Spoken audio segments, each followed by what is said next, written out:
আপনারা যারা আছেন, আপনারা হয়তো বলবেন যে হুজুর আমরা সমাজের পিছিয়ে পড়া মানুষ, আমাদেরকে এই সমাজের কত মানুষ কতভাবে কদর করে না। না রে ভাইয়া, মানুষ কদর করে না করে এটা দেখার দরকার নেই। দুনিয়াতে সম্পদ পাইলেন বা না পাইলেন এটাও দেখার দরকার নেই। আমরা সমাজের সাধারণ মানুষ, এইটাও ভাবার দরকার নেই। আখিরাতে আমার শায়েখ আল্লামা মুফতি মুশতাকুন নবী সাহেব হুজুর সব সময় বলে যে দুনিয়ার জীবনে ছিল তো ফকির মিসকিন, কিন্তু আল্লাহকে রাজি খুশি করছে, আল্লাহকে রাজি খুশি করছে, আল্লাহর ইবাদত করে গেছে, তো চোখটা বন্ধ হলেই সে বাদশাহ, সে বাদশাহ। আপনারা ফিরতে হবে, ফিরতে হবে, নিজেদের আত্মপরিচয় ঠিক করতে হবে ভাইয়া। শুধু শুনছি আমার বাপ দাদা মুসলমান ছিল, এতটুকুই যথেষ্ট। আমার মনে আছে আমি প্রথম যে বছর আপনাদের এই বেদে সমাজের মাহফিলে আসছিলাম, আমি সেই বছরই মনে করাই দিছিলাম যে আপনারা যারা সাপের খেলা দেখান, মনে আছে, ভুলে গেলে চলবে না যে এটা আমাদের জিন্দিগি না, বরং আমরা ইমানদারের বংশধর। ইমানদার হজরত মুসা আলাইহিস সালামের জামানায় আপনার যেই জাদুকররা আপনার, তারা তো সাপ দিয়েই খেলা দেখাইছিল, তারা তো কালেমা পড়ে মুসলমান হয়েছিল মুসা নবীর জামানা, হয় নাই কালেমা পড়ে মুসলমান? তাইলে তাইলে নিজেদেরকে দুর্বল, নিজেদেরকে এমনি ভাবেন যে আমরা দুর্বল, এমনি গুনার বেলায় তো সব করতেছেন। হ্যাঁ, কি ব্যাপার? আপনি দুর্বল হইলে মিশা কথা কনকা কথা বলেন না কেন? দুর্বল হইলে নাচ গান করেন কেন? গান বাদ্য বাজান কেন? দুর্বল হইলে আপনাদের বোনেরা মেয়েরা বেপর্দা হবে কেন? আমরা মুসলমান, বলেন আপনারা মুসলমান কিনা বলেন, বলেন সবাই মুসলমান কিনা বলেন। তাইলে আমরা মুসলমান হলে আমাদের আল্লাহ আছে, আমাদের রসুল আছে, আমাদের কোরআন আছে, আমাদের ধর্ম আছে। আমরা মুসলিম, আমরা পাগল না, ছাগল না, আমরা মাতাল না, আমাদের ইজ্জত আছে, সম্মান আছে। আল্লাহর নবী সাল্লাল্লাহু আলাইহি ওয়াসাল্লাম বলছেন, একদিন কাবা ঘরের দিকে তাকাইয়া নবী বলছে, কাবা, আল্লাহর ঘর কাবা ঘরের দিকে তাকায় বলছে যে কাবা তোমার অনেক সম্মান, তোমার অনেক ইজ্জত, কিন্তু আল্লাহর নবী বলেন, হে কাবা, মনে রেখো আমার এক ইমানদারের সম্মান তুমি কাবার চাইতেও কোটি গুণে বেশি। খোদার কসম, হাদিস নবীজি বলছে কাবা তোমার চাইতে দামি, আমার ইমানদারের ইজ্জত, আমার ইমানদারের সম্মান কাবার চাইতে দামি। আল্লাহ কোরআনে বলছেন, ওয়ালা আবদুম মুমিনুন খায়রুম মিন মুশরিকিন ওয়ালাউ আ'জাবাকুম। আল্লাহ বলছে মুশরিক, বেঈমান, কাফের যত বড়ই মনে হোক, 10টা পৃথিবীর মালিক হোক, একেবারে 7 সমুদ্র 13 নদীর মালিক হোক, পৃথিবীর সব সম্পত্তির মালিকও যদি হয়, মুশরিক, কাফের, বেঈমান, খোদার কসম আল্লাহ কোরআনে বলে তার চাইতে একজন ইমানদার গোলাম, কৃতদাস, সে খায়রুন, সে উত্তম, উত্তম, উত্তম।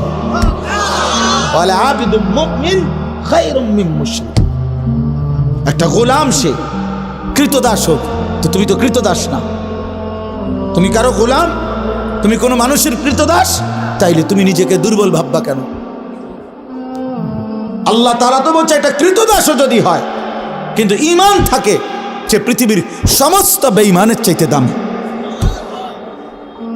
বেঈমানের চাইতে দামি। আল্লাহ কোরআনে বলছেন, ইন্নামাল মুশরিকুনা নাজাস, সমস্ত মুশরিক বেঈমান, নাপাক, নাজাসুন, নাপাক।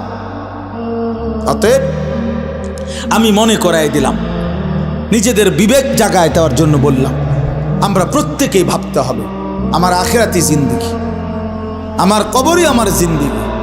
এই দুনিয়া হাসলেও মরে যাবেন, কাঁদলেও মরে যাবেন, সুখে থাকলেও মরে যাবেন, দুঃখে থাকলেও মরে যাবেন। রাজপ্রাসাদের অট্টালিকায় যে থাকে সেও মরে যায়, জীর্ণ কুঠির কুড়ে ঘরে যে থাকে সেও মরে যায়, মরে না ভাইয়া? জীবনে যে কোনো দিন সুখ দেখে নাই তারও মৃত্যু হয়, জীবনে যে কোনো দিন দুঃখ দেখে নাই তারও মৃত্যু হয়। কাজে এক অনিবার্য সত্য, মৃত্যু এক চূড়ান্ত বাস্তবতা, এক চিরন্তন সত্য, এটাকে অস্বীকার করার কোনো সুযোগ নাই বাপ। অতএব আমাদের উচিত আখিরাতের প্রস্তুতি নাও। আল্লাহ আমাদেরকে দৌলত দিয়েছেন ঈমান। আমরা পরিচয় দিতে পারি কমপক্ষে যে আমরা মুসলমান, এতটুকু এর পরিচয় তো এই পৃথিবীর কত কোটি কোটি মানুষের নাই। জন্মসূত্রে কোনোদিন শোনে নাই কালেমা, কোনোদিন মুখ দিয়ে উচ্চারণ করে নাই লা ইলাহা ইল্লাল্লাহ।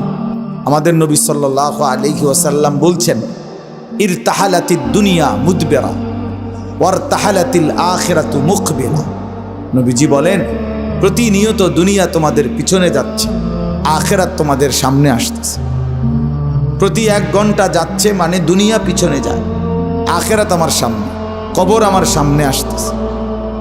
অতএব নবী সাল্লাল্লাহু আলাইহি ওয়াসাল্লাম বলেন, ফাকুনু আবনা আল আখিরা ওয়ালা তাকুনু আবনা আদ দুনিয়া। অতএব উম্মত, তোমরা আখিরাতের সন্তান হও, দুনিয়ার সন্তান হইও না। তাহলে এই জন্য বললাম যে মূলত আমরা, আল্লাহর নবী সাল্লাল্লাহু আলাইহি ওয়াসাল্লাম বলেন যে উম্মত, দুনিয়া তোমার পিছনে যাচ্ছে, আখিরাত তোমার আগে বাড়ছে, সামনে তোমার আখিরাত। অতএব তুমি আখিরাতের সন্তান হও, দুনিয়ার সন্তান হইও না। অর্থাৎ শুধুই দুনিয়ার পরিচয়েই পরিচিত হইও না। মানুষ জানে শুধু একজন ডাক্তার, একজন ইঞ্জিনিয়ার, একজন ব্যারিস্টার, একজন চাকরিজীবী, একজন ব্যবসায়ী, একজন কুলি, একজন দিনমজুর, একজন সিএনজি ড্রাইভার, একজন অটো ড্রাইভার। এরকম কোনো একটা পরিচয় শুধু আপনার। তাহলে এটা তো দুনিয়ার পরিচয়। আখিরাতের পরিচয় কই?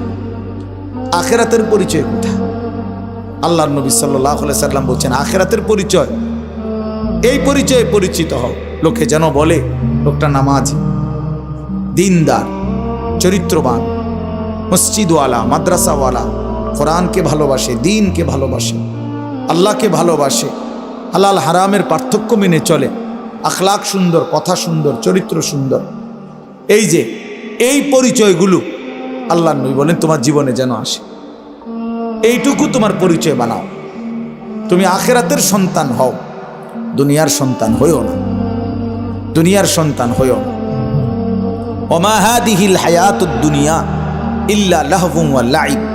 আল্লাহ বলেন, বান্দা, দুনিয়ার জীবন শুধুই তামাশা, শুধুই খেলাধুলা, কিছুক্ষণের আয়োজন, কিছুক্ষণের মালা ঠোলা ঘটি বাটি, যেটা নিয়া তুমি তামসা করলা, খেলাধুলা করলা, ছোটবেলার মালা ঠোলা নিয়া